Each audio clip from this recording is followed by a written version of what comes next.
Star Nation, mariing itinanggi ni na Senador Christopher Bongo at dating Justice Secretary Vitaliano Aguirre II ang pagkakadawit ng kanilang pangalan sa dokumentong inilabas ng International Criminal Court bilang umano'y co-perpetrators ni dating Pangulong Rodrigo Duterte sa kasong Crimes Against Humanity kaugnay ng War on Drugs.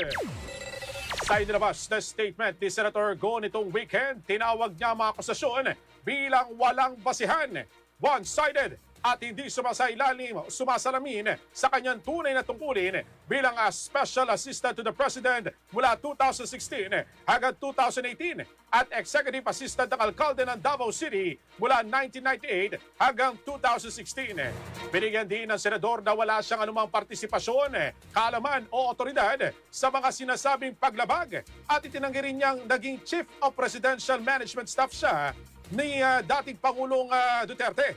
Iginitigo na mananatili siyang nakatuon sa kanyang tungkulin bilang senador at sa paglilingkod sa mamamayang Pilipino sa kabila ng anyay mga walang basihang akusasyon.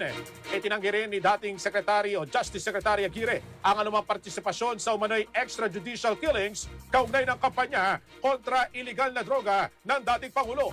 Paliwanag ni Aguirre na hindi niya sinuportahan at wala siyang kaalaman sa sinasabing mga pagpatay. Anya, nilaman lamang niya noong September 2025 na kasama ang kanyang pangalan sa document containing charges na isinumite ng prosecution noong February 13. Ngunit anya, wala siyang dapat ikatakot at handa siyang harapin ang anumang kaso. Iginit ni Aguirre na wala ng jurisdiction ng ICC sa Pilipinas matapos sa pag-atras ng bansa sa Rome Statute noong 2019. Dagdag niya, noong siya'y pribadong abogado pa ni dating Pangulo Duterte sa Davao, hindi pa miyembro ng ICC ang Pilipinas kaya hindi siya maaaring usigin kung mayroon man siyang nagawang paglabag. Bilang Justice Secretary mula 2016 hanggang 2018, sinabi niyang ginampanan lamang niya ang kanyang tuklulin. Binigyan din niya na ang kanyang naging papel sa pag-aayos ng pagpupulong sa pagitan ng dating Pangulo at ang mga pamilya ng mga biktimang sina Kian de los Santos, Carlo Arnaiz at Reynaldo de Guzman na nagresulta umano sa pag-isampa ng kaso at pagkakakulong ng mga pulis na sangkot.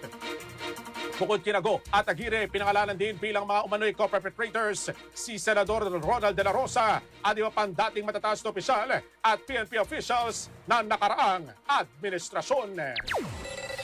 Star FM News Connect.